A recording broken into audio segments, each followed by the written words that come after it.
Welcome to Wednesday with Clear Mountain. Today we're joined by Ajahn Dhammasīha. Thank you so much for joining us, Ajahn.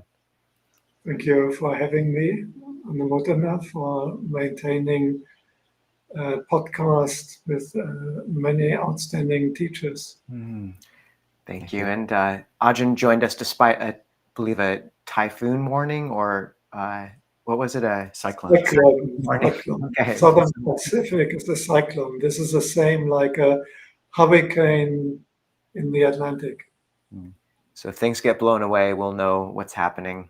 I'll do a brief. It doesn't seem like it's that bad though right now. So I may have to close the doors at some stage if it's getting worse. The winds are picking up. Okay. We're on top of a hill. So a brief bio. It's rare to find a monk who has an insider perspective on two traditions, but Ajahn Dhammasīha is one, having started his monastic life in Sri Lanka before moving to the Thai forest tradition of Ajahn Chah. Born in West Germany in 1966, Ajahn Dhammasīha studied business administration in West Berlin during the fall of the Berlin Wall.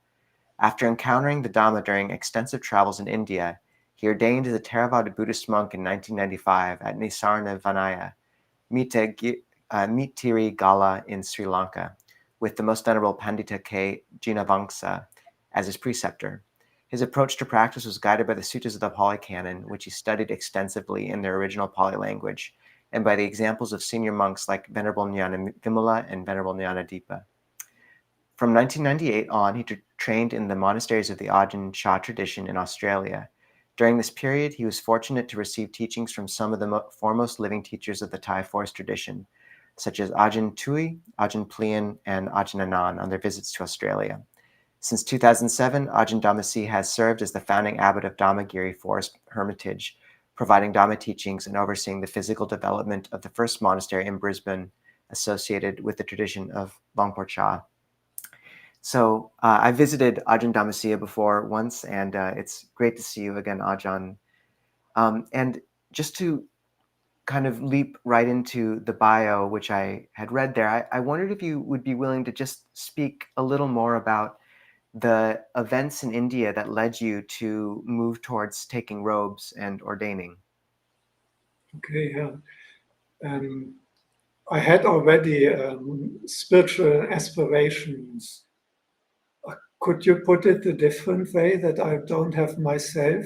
Yeah, we have that happen a lot. People think they're... It's difficult if I just look only at myself. It's nice if I can look at you. We'll stay here, Ajahn. Nimonka. Okay, thank you for that. I had already my spiritual aspirations, and I was interested in some of the Hindu practices. I did some yoga, and then finishing my degree in business administration, I was looking for a way of bringing that kind of together. How can I make a living and live a normal life, and at the same time pursue my spiritual aspirations? And so I started a PhD on Indian corporate culture, which was actually with a professor of cultural anthropology, a big shift from business administration, but he took it on. But my idea was already that I would have a lot of time in India, and I hoped to do a lot of spiritual practice in India, while at the same time maintaining this PhD and then also having some worldly career that I can earn some money. And in India, it became apparent to me that it's very difficult to do both. I mean, even just to getting the funds. Now I got a scholarship approved, but you have to write already in a kind of half a PhD for getting this scholarship and things. And it came to a head when I was in a hotel room in Allahabad, Prayag. This is where the Ganges and the Yamuna come together in the mystical third river, Saraswati. And I was in this hotel room, and I was trying to figure out how I can both maintain my spiritual practice and my worldly need to earn some money. And for 2 weeks, I was kind of paralyzed. I would go out only once a day to eat, or twice. And the other time I would exclusively agonize in my mind, how is that going to work? How can I maintain my visa? Can I just survive in the Himalayas? I went there in winter and even the foothills, it was really cold. And if you look at these sadhus, which this is a fluid dividing line between beggars and sadhus in India, and I wondered, now how can I do that? If I drop the PhD, follow only the spiritual path, can I survive as a kind of Indian sadhu in the Himalayas? And in the end, after 2 weeks of agonizing, I realized now I cannot work that out theoretically. And I managed to make the decision that I would drop this PhD and that I would pursue this spiritual path 100%, possibly maintaining the PhD for 1 or 2 more years just per forma, that I can have a visa, but not really doing anything there. And after that decision, I had to bathe in the Ganges because they just had the Ajahn Mela, which is a very big gathering. The Ganges is very pure, but not necessarily very clean. So I closed all body openings as good as I could. It's also cold in winter. Some corpse floating in the distance. And I had my dip to kind of seal the decision that I would do 100% spiritual life now. And then very amazing, I was not yet a Buddhist. The day after, I went to one bookshop in Prayag and browsing around, and I found a Dhammapada. And I bought it, and I read it, and it was 100% clear. I knew that I'm a Buddhist. I knew this is it. I was completely convinced. And I like to share that also to encourage others who may be in a similar situation. What I have found, it was so difficult to make that decision and to drop the PhD and to drop this concern. How do I survive long term? How do I make enough money? But once I decided I just follow the spiritual path, although I couldn't work out how, it was actually all quite easy. And after reading the Dhammapada, I knew now I'm a Buddhist. And I checked out, no, India is not exactly the best country to ordain as a Buddhist monk. But I went to 2 of the holy sites, that is Sarnath, the place of the first teaching, the Dhammacakkappavattana Sutta, and to Bodh Gaya. And that very strongly confirmed my decision. I was even more firmly determined. And then I decided to go to Sri Lanka, basically, to ordain. Sri Lanka is just the closest to India. So if you're in that situation, have the courage. And if you come here to Dhammagiri, you look at the buffet, which we get offered here every day. You look at our lifestyle. The least problem I had ever since making the decision was my material welfare. Mm-hmm. Well, it's so lovely to hear about your relationship with the Dhammapada. I have a similar love affair with the Dhammapada. And I'm curious if you could say more about the Nissarana Vanaya Meetirigala. I know I've read that its motto is realizing Nibbana in this very life, which is a pretty high goal and a very bold thing to say. Tell us about it. I don't think I've ever been there myself, but yeah. Meetirigala Nissarana Vanaya was founded as, so to speak, to be the pearl of the meditation monasteries in Sri Lanka. I ordained in the Sri Kalyani Sangstha, which is now the biggest place. The best known one is Nauyana. But there's also still the main place, Galdur. And within this whole tradition, that was meant to be the main meditation monastery. And the teacher there, Venerable Sri Ñānavimala, was actually senior to my Upacharya, Venerable Jinavamsa, who was the founder of that whole organization. But because Venerable Sri Ñānavimala was senior, he would treat him very respectfully. and he entrusted him as being the spiritual teacher in the main meditation monastery of that tradition. I came in after he had passed away, and even after his kind of main meditation disciple in the place when the Ñānananda had left. So when I came in, the place was in decline, one has to say that. But at the time of founding, and then for several decades, they had this motto. In fact, in the Pindapata Sala at the foot of the hill, where the monks would walk down every day to collect the alms food, they had a painting of this commentarial story where a few of the monks who attained very quickly under our Buddha Gautama had made the resolution in a previous life to retire to a mountain and to throw away the ladder that they have used to get there. So according to this commentarial story, they, I think it was about 5 or so, and then they started meditating on that mountain, and they had to basically attain or perish. And a few of them attained, a few not. But they had this resolution to retire on the mountain and throw away the rope, the ladder you used to get there, and then just meditate. And you wouldn't leave until you're either dead or you have realized Nibbana. And I think before I came, that was practiced quite strictly, and the monks were not expected to ever leave the place. They didn't even have a katina. It was meant to be exclusively for meditation. However, I think it was a little bit, at least when I came, I think it was a little bit too high an ambition. And for many of the monks, I think it was not necessarily beneficial. So, Tan Ajahn, I'm sorry, I didn't want to interrupt you. Were you going to say more? I'm sorry. Okay. Okay.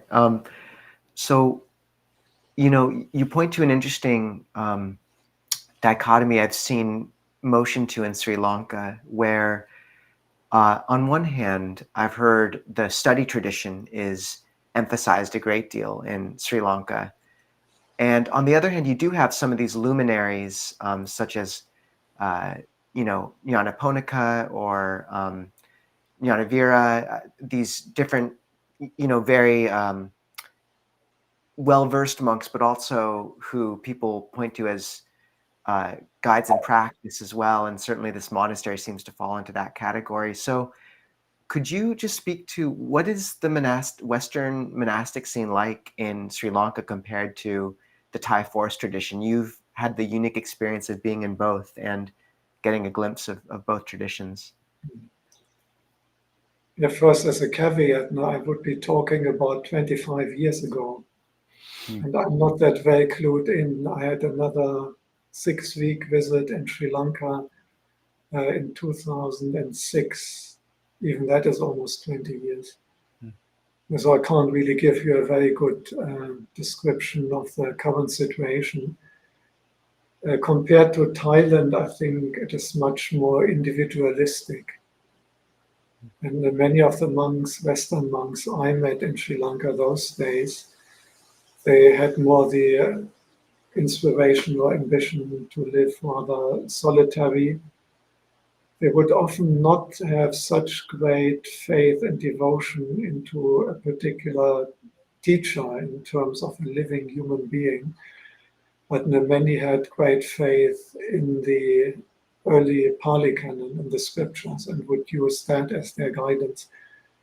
In particular, the monks which I admired or which I saw as kind of my teachers, in particular Venerable Ñānavimala, Venerable Nyanadipa, also a disciple of Venerable Ñānadīpa and Venerable Ñānavimala, Venerable Meetirigala, Venerable Kuttasila, and also Bhikkhu Bodhi.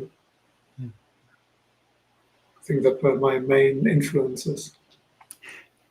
In Thailand, I found a very strong that there's a strong faith that a particular teacher has fully realized the Dhamma, has attained Nibbana, and then you try to associate closely with them and take on the training as they have laid down it and take the personal advice and instructions from them. As those days, these monks in Sri Lanka, it was mostly faith in the early parts of the Pāli Canon, and then studying that and practicing it. Tan Ajahn, could you say a little bit more about who Venerable Ñānadīpa and Ñānavimala were, and what your relationship was with them, and if you have any particular stories about your time with them? That would be really interesting, I think, for people. Venerable Ñānavimala is a German monk. He came to India and Sri Lanka in the 1930s. And interestingly, he was also more Hindu at that time. He wasn't a Buddhist, but he wanted to get to India to further his spiritual practice. He was very lucky or skillful that he actually managed under the Nazis as a young man to get out. But he worked for a big trading house. In the end, in Sri Lanka, he lived what he told me personally, the high life, colonial life. Although he wasn't a British, and they would accept him as a kind of a Western or white person. And he was very fit, healthy, playing tennis and living with a kind of privileged colonial life, but still having his spiritual practice more on the Hindu side. Then when the Second World War started, Ceylon being a British colony, all German nationals were interned as prisoners of war. So was Venerable Ñānadīpa, the very senior German Buddhist monk, one of the very first Westerners we know of ordained, and the first one who really lived the monk's life until death. He died with more than 50 vasa. Mm-hmm. And in the internment camp in near Dehradun, in the Indian Himalaya foothills, Venerable Ñānavimala came under the influence of these Buddhist monks from Ceylon, the Western Buddhist monks from Ceylon, and under their influence he gained faith in the Dhamma. In fact, it came to a head with this very strict Hindu practice that he wouldn't touch anything that is not vegetarian. And of course, the food in the internment camp for prisoners of war will not be super rich anyhow. And traditional English kitchen is obviously not vegetarian. And I think he was so strict, if there's a stew, if there's any fish or meat in, he wouldn't touch any of it. So he would have probably died unless the Buddhist monks had convinced him that this is not a beneficial practice, but that the crucial point is the intention of killing, according to the teaching of the Buddha. But it already showed Venerable Ñānavimala's dedication to the practice and his willingness not to die for maintaining the standard of practice. After he became a Buddhist, he also would have loved to become a Buddhist monk, but no chance to do that in the internment camp. And although the Sri Lanka Buddhists luckily could lobby the British, that after the war, the Sri Lanka, the Western monks were released back to Sri Lanka rather than being sent back to Germany. Venerable Ñānavimala,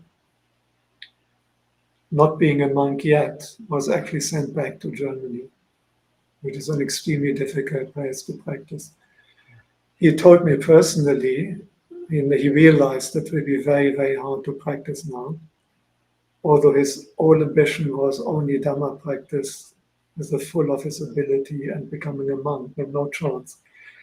And he said he decided that his main practice is simply keeping the 5 precepts, and even at the cost of his life. Mm-hmm. These were the days, there were a few cold winters and many people died from starvation. People would cut down the Central Park in Berlin just to have some firewood, not to die from the cold. Of course, that would be stealing. He wouldn't do that. People would survive by stealing a few potatoes from a truck or from a freight train. It's stealing. He wouldn't do that. People would survive by all kinds of deals on this black market where the currency was just cigarettes. but he wouldn't do anything that would involve lying and so on. I'm sharing that because I imagine in your audience it's probably mostly laity. Mm-hmm. So they can maybe relate to that situation. And if you think it's difficult to practice in lay life, imagine if you're in Germany in 1945, 46, 47, and how difficult that is. And that was his approach. He finally got a place at a farm, and he would have to work 7 days a week, I think 12 hours a day, for nothing else but lodging and food. However, after some time, he got a job as an English teacher. And he mentioned actually the most difficult thing of keeping the 5 precepts now. You have to keep in mind that he was quite a young, healthy man, and he had been a prisoner of war for quite a number of years. And now he was back in lay life. And now he started teaching English. And he said the majority of his pupils were all young women. And most of them were very, very lonely. And the husband, very commonly a prisoner of war in Russia. The last one of those came back only in 1955. Or often missing in action. No one knows actually where they are. But they are married. And the ring is there. You mentioned that personally to me. That was actually the most difficult. And they were extremely interested in him. He was a bit more mature, but not old. He knew English. He had lived abroad. Germany was occupied now by Americans and British. He spoke the language, and so you can imagine how attractive he would appear to many of these very lonely young women, who, however, were usually married or engaged. But 5 precepts. 5 hold to that. Three. On that note, Tan Ajahn, with regards to advice towards laity, you speak about that decision you made, that transition point where you decided to surrender to this spiritual path. And for you, it seems like that mapped very clearly onto a decision to give up this PhD path and just pursue, in the end, monastic life. What advice would you give to a lay person trying to embody that same ethic or ethos of surrender, that same alignment of their life with Dhamma, but who doesn't have the ability to step back from the job or the family? How would you advise a lay person kind of navigating the current waters of the world, but trying to align their life with Dhamma as best they can? I would use Venerable Ñānavimala here as an example. And if you can keep the 5 precepts, it's a very big thing in lay life. It's a very big thing. And I think some people may overemphasize how often and how many hours they sit meditation formally, and maybe think the precepts are not so important. But if you can do that and have a really pure 5 precepts for a long time, there's a great purification effect on the mind. I remember Melungpo Plien talking about that. And the devas can actually see that.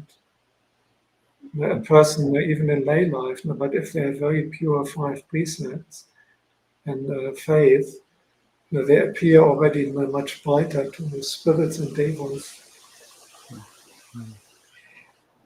Doesn't mean not to meditate, for sure, as much as possible, but not neglecting, not underestimating it. On that note of how to brighten the mind, apart from just the 5 precepts, I think a lot of people watching this will have been privy to a kind of landscape of news and headlines, which for many is difficult, alarming, polarizing. How do you advise people to navigate the news? How do you advise they interact with current topics? A very important question. Thanks for bringing that up. I think the very first thing is, in a sense, restraint. and sense restraint, Indriya Samvara, Indriya Yesu Kuttadvara, guarding the doors of the senses, that also has to apply to news. And I acknowledge to some extent one has to remain informed. Like here, if a cyclone is coming in, it's obviously helpful to have some idea about that. But so much of the news people consume is more like infotainment, and it has no real beneficial impact. I think that one has to cut that down to actionable news. What is kind of news that is necessary for you to act on it? If it has no impact on the actions, what you can actually do, then it may be better not to even know about it. And I think a lot of the news people are consuming is of that nature. You wouldn't miss out on anything. You would be much better off simply to tune out, to tune off, and not to engage with that at all. John, speaking of modern problems, I mean, you've mentioned a number of your teachers, or just a number of teachers in general, Venerable Ñānavimala, Venerable Ñānadīpa, Ñānavimala, Lumpur Tui, Lumpur Plien. You know, all of their writings, everything which they've ever written, which has ever been kept, put on paper, plus the entire Pāli Canon. You know, you've quoted some Pali already. All of that is now on the internet and has been loaded into AI, AI models. And I'm curious, given all of that, what is the role of a living teacher? Like, why would someone go to any of us for any kind of advice when they could just go to, you know, AI that's been trained on these best teachers ever? I think it's another really important question. I think there's an avalanche of problems and developments approaching with AI, definitely. The first thing is that Venerable Ñānavimala wouldn't be in there because there's hardly anything available. The only thing we have is some notes people have taken. There's not a single recording I'm aware of, although quite a few monks felt that the personal Dhamma teachings and talks they received from him was about the best they have heard ever. But not a single recording. But even for those teachers who may have been very extensively recorded and we can feed it into AI, AI doesn't have consciousness. That is a crucial difference. And my conviction is that if you interact with another human being or any being that has consciousness, there's some direct interaction between the minds. And even now, it's not so easy to feel it, but I think even now, if you have a podcast like this to the other side of the earth, you can establish a bit of a rapport which goes beyond on what goes on here on the screen and on the loudspeakers. And my personal experience of meeting some of these really outstanding teachers and also the pilgrimage sites in India, foremost Bulgaria, there is some energy there which you can perceive and experience because you are not just AI, but you have a mind, you have consciousness, you've got a heart, a Citta. And I think that it goes directly from the Citta to some extent. And I'm totally convinced that if you sit next to an Arahant and there's a screen or a thin wall, but you're sitting very close, but the wall blocks out that you can't see him. You may not even know that he is there, you can't hear. There's no interaction through the five senses. I still believe that you are influenced. And in particular, if you were to meditate and you tune in, that your mind is a little bit closer to his level, and you're like tuning a radio, I think that you can get a lot on the non-verbal level. And you have to consider that the Buddha gives the conditions, the factors for stream entry, and it starts by Satpurisa Sangseva as the number one, Sotapati Anga. Yes, yeah. And I think we nowadays assume that you can do that via YouTube, via reading transcripts, and so on. But in the Buddha's time, Sub-Buddhist Sangsiva always meant direct personal contact. I wouldn't want to take a kind of extreme position that you cannot become a stream enterer without ever having met someone who has been at least a stream enterer. But I personally believe that it is a huge, huge help. And if it's an Arahant, even better if you don't even just meet them once, but you have close contact. I mean, this is how the whole system was set up. That you have close contact. And a lot will come across. A lot will come across also by the way they act, and you just witnessing that, by seeing how relaxed they are. I'm always amazed at Luang Por Liem when you go there on these big days, when he's sitting under his kuti and he's totally at ease and relaxed, like always. Yeah, I felt that as well with getting within like 12 or 15 feet of Luang Por Liem. There's like this, it changes my psychology just getting within that sphere of him. As you're speaking, I'm realizing, like, if you were to go up to ChatGPT and say, okay, you are an enlightened Kruba Ajahn of the Theravada tradition, and they could respond from that way, maybe even well, but the whole thing is actually predicated on a lie because they're not. Whereas, like, what's inspiring about teachers, even not yet enlightened teachers, is that the whole thing is predicated on a truth. Is like we're all trying to do this. And what's inspiring about an Ajahn is that they've been keeping precepts for, decades and decades, and are trying to live their life in line with truth. So, yeah. Well, you could just change the question. You can ask ChatGPT, please answer that in the way that Venerable Ñānavimala, or that in the way that Luang Por Chah, Luang Por Man would answer that question, and then it wouldn't be a lie. It wouldn't be a direct lie. But the crucial difference is that what a Kruba Ajahn would be answering is predicated on the quality of liberation in their Citta. Whereas in ChatGPT, there's not even a Citta, there's not even consciousness. So, Ajahn, I'm not so much interested anyhow. As when Ñānavimala would say, we have the teaching of the Buddha anyhow. It is very extensively translated, and no one can, in a sense, teach better. So I feel often it is not so much about getting more teachings. It is more getting the encouragement and inspiration to actually really practice it to the best of our ability, and to get a bit of personal advice and so on. And I think that is all missing in ChatGPT. They wouldn't be able, they can only provide the information.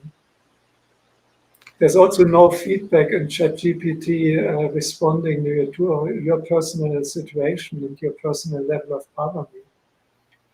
If you have contact with Kruba Ajahns, what is often so striking is how different they answer depending on who is asking the question. And I have seen it here sometimes, in Luang Por Liem, other Kruba Ajahns, and when the laity is asking questions, these are people I know for a long time.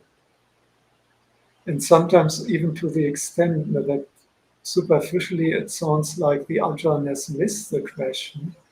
He's not really answering the question, but he's actually answering what is really important for that person.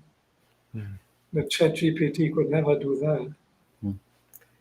So in line with that, Tan Ajahn, first, people are welcome to type questions into the chat, and we'll be able to take some of those soon. But in terms of this immaterial or element or connection that goes beyond just what's logically visible, you have invited many senior Kruba Ajahns to Dhammagiri, and you've had significant moments in the growth of the monastery where you had invited certain monks to chant the Tripitaka, where it feels like forces beyond the kind of strictly discernible have been apparent, or at least there seems to have been some pretty profound serendipity. And I wondered if you would feel up for sharing just a story of faith, either something about, chanting that brought something to pass, or a story of a, senior teacher that you've met that inspired faith in you in one of these more perhaps colorful or less talked about ways. We just had Lumpur Piak here last Saturday. It was only for 1 hour, but we had a little evening drink, and then he did a short Pavita chanting. We had 10 monks, and the next day I was still very busy, but 2 days later I went from my kuti to do a little bit more of water sprinkling around the stupa in the evening, and I was just amazed. It really seemed to have been charged. It was a kind of power location, always, but after the stupa came now in, and then the Pavita chant with Lumpur Piak, Lumpur Dan had recommended that we should have, the way he expressed it, he said, for the stupa you should have a monk there whose mind is at one with Dhamma. That has a big impact. Maybe what could one share? A story one could share. We were very lucky that Lumpur Plien from Wat Adanya, one of the, those days he has passed away, and one of the most outstanding living disciples of Ajahn Dhammasīha. And he very luckily came within 4 days since we acquired the first property. But he wasn't meant to come here, he was meant to go to the Thai Dhammayut temple at the Gold Coast. So fortunately, Tanchakun Mahasamai was willing to help me a bit. We did a kidnapping at the airport, the Gold Coast airport. And when traveling there, I tried to really keep my mind wholesome, and I was just repeating, Bhagava Arahant Buddho Buddho Arahant Bhagava Bhagava Arahant Buddho Buddho Arahant Bhagava. My personal Buddha contemplation mantra. And I couldn't believe it when I arrived at the airport and went to the gate where he would be coming. There was actually a picture hanging with a face of the Buddha painted. So I placed myself right next to that Buddha portrait painting and stood there and continued my Buddha Nusati. And then the flight was early, and we could talk to Lumpur Plien before the Thais came, who wanted to pick him up, and then he was willing to come for a New Forest Monastery. And another little story, for the second property, we were in negotiations at the bottom of the hill. In fact, in this short visit, Lumpur Plien, the one which I picked up at the airport, when I asked him some advice how to develop this kind of land into a monastery, he was very insistent that the laity and the main place where the teaching for the laity and all these activities happen should be at the bottom of the hill. And I tried to get across to him, yes, but we can't do that. We only have this property on top here, and then on the other side. But he was really insistent it has to be on the bottom of the hill. And this is exactly how it later came. It's exactly how it later came, because the person living there decided that he wanted to go on a boat and travel around Australia together with his partner and to sell the property to buy the boat. Then we were in negotiations, and then the financial crisis came 2009. And in the end, we were only about $20,000 apart. But we had really stretched to the absolute limit, and he felt he had to go down to as low as he can. And then negotiations stalled. And then one of our Vietnamese supporters, I think you had interviewed her, Ajahn Nissarana, she brought a Burmese Tipitaka Acharya. This is one of those who have learned the whole Tipitaka by heart. Plus, additionally, they have to learn a lot of the commentaries because the examination includes that as well. And when he came, we got him to the top of the property, and as he can recite anything, I said, well, maybe I ask him for the Mahasamaya. It's very known that this is very delightful for the devas.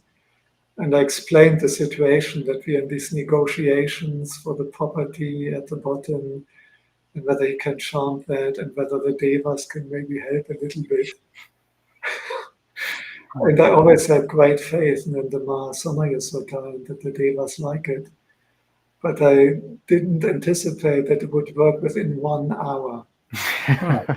Literally 1 hour after that chanting, the owner of the property at the bottom called Dr. Garmini and informed him that he is happy to sell at our price. Yeah, it was quite impressive. We should probably start chanting. It's a long sutta. Digha Nikaya 19 or 20. Yeah. It's not that long. Ajahn Moneo has it by heart. Mm. We were going nowhere when we did I was actually in Thailand, and he was trying to get a contractor to do the octagonal concrete foundation for the stupa and the octagonal plinth. Unfortunately, I think in the end he contacted 70 different concrete contractors, and it didn't really go anywhere. And he said in the end he decided to chant Mahasamaya Sutta. And then suddenly this contractor turned up, which we are still using, and he answered emails even in the Christmas New Year period, and then he did the job starting on the 8th of January. And usually everything is completely holiday. There's absolutely nothing happening here in Brisbane.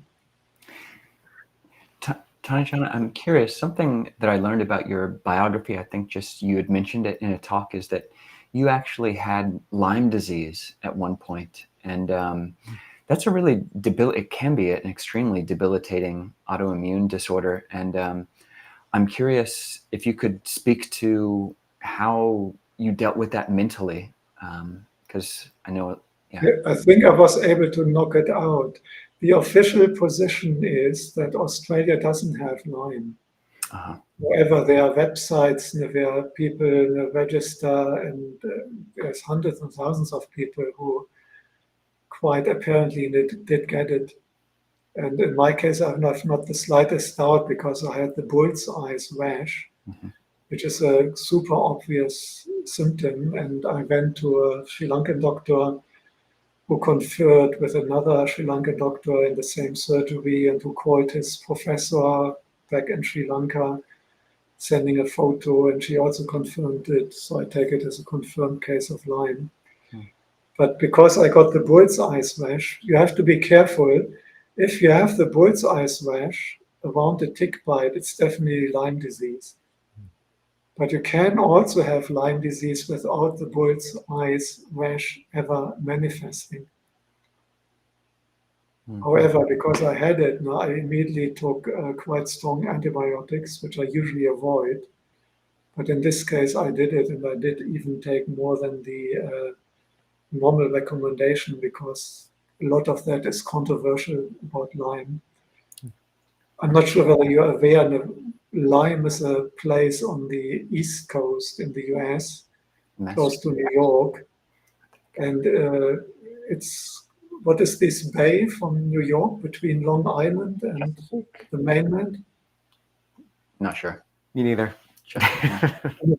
There's a little island where in the 1960s they had a biological warfare research lab, where they also did research on tick-borne diseases. And this little island, Plum Island, is only a few kilometers from the shore, and then on the shore is the little town of Lyme, where the first cases were registered. And I think that's one reason that there's so much controversy about Lyme. Okay. So good. Well, I'm glad you could heal yourself. Yeah, I'm glad you could heal yourself, and no need for Mahasamaya this time unfortunately. I'm not sure whether that's the best for healing. We have Bojjhanga Pavita and others maybe more effective for that, but it's always good to have the devas on your side, and it seems they really like it. I have to say now, I'm assuming that you have a mostly Western audience. Do you know, is that the case? It's largely Western, but we have a decent contingent of people from Southeast Asia and elsewhere. Because when you talk about the kind of supernatural phenomena, about devas, about psychic powers, I think it's very important and helpful to talk about that when people come from a more materialistic background, to give them some encouragement that there's more than our school wisdom is teaching us. On the other hand, if you have people who already have extreme faith in that, then talking about that can be counterproductive, because they may be too gullible and they may veer off in that direction too much. Go back to ChatGPT. Give up on the monks. Yeah. I'd say in our case, there's the imbalances. I'd say people have really appreciated actually having these issues spoken to. It's a kind of deficit, I think, in the Western Dharma scene. And we probably should move to Zoom soon. But before we do, on that same note, Ajahn, a final question I would like to ask is, in terms of bringing up faith and this other side of the practice in the path, you spoke about this energy and resonance you feel that Arahants or teachers have like that. And I know a lot of people, once they have had contact with teachers they feel are enlightened, often they'll have dreams of them, or kind of recollect them when things are dark, and then have this feeling of energy kind of coming to them. How would you speak about or describe this kind of aspect of Sanghanusati, of recollection of the Sangha? Is it something people can access from afar, even if they're not with the teacher? Have you seen it as something that is people can kind of invoke if they're going through a really low spot in their life or practice, to bring to mind a teacher and actually receive some genuine energy from that? No, I believe you can access that even if you're far away. I believe it will be easier if at least at some stage you had some personal contact. I think that bringing up a strong personal faith and a teacher which you have never met will be more difficult. However, if you know them at least from YouTube and from their teachings, I think then again it will be possible. So the other thing is not falling back on the Buddha. And of course, no one of us had a personal contact with the Buddha. But there's this quote at the end of Alagadupama Sutta, Majjhima Nikaya, where the Buddha gives this amazing promise, who is already in the bound for heaven. And the stream entry, and even below that level, the ones who are on the path to stream entry, they're already bound for enlightenment. But then the Buddha says, even those who have a sufficient measure of faith and affection to the Buddha, they're already destined for Devaloka. I mean, this is a promise from the Buddha. The Buddha doesn't just say that now something. And it shows the power of that faculty. Saddha and Pema, Saddha Matam, Pema Matam. Yes, I wish he had defined how much mata you need. So yeah, I think it's, for our standards nowadays, it's quite a high amount. If you read it, it may sound quite little, but I think it's actually a lot. Yeah. But this gives you already a guarantee for Devaloka. I mean, it's so powerful. So it's important to also have faith that you can do that. The moment you say, no, it's not really possible for me, the teacher is far away, this is a kind of self-defeating, it becomes a self-fulfilling prophecy. With these kind of things, you have to psych yourself up and convince yourself that you can do it. On that note, Tan Ajahn, is there a certain phrase or mantra that you would give people in terms of bringing to mind that faith in the Buddha? I know you spoke about the one you used on the way to the airport, but yeah, I love that one. can you, Bhagava Arahang Buddho Buddho Arahang Bhagava Bhagava Arahang Buddho Buddho Arahang Bhagava. For me, Buddho, only Buddho is too simple. I think Same. for many nowadays, our mind is quite complicated, and just Buddho, I struggle. This is a little bit more complicated and has got this loop that goes backwards, forwards, backwards. So it's a bit more engaging to my mind. I just like it. That's beautiful. You can devise your own one. Whatever works for you is an important one. thank you, Tan Ajahn. And I think that's a good note. We'll be moving over to Zoom for people who want to, and Ajahn Dhammasīha will be joining us. So I pasted the link in the chat, and you can click on that. If you don't see it, go to clearmountainmonastery.org, and the Wednesday evening live stream listing below has the link to it, the Zoom session. But we just so appreciate you taking the time, Tan Ajahn, even in the middle of a cyclone to join us, and for your teachings, which we do listen to, and just for speaking to us about your life and path and wisdom. Thank you so much for having me. Anumodana for the patience to everyone listening. It was great talking to you. It's very nice the way you're conducting the interview. Very good questions. My pleasure. Thank you, Ajahn.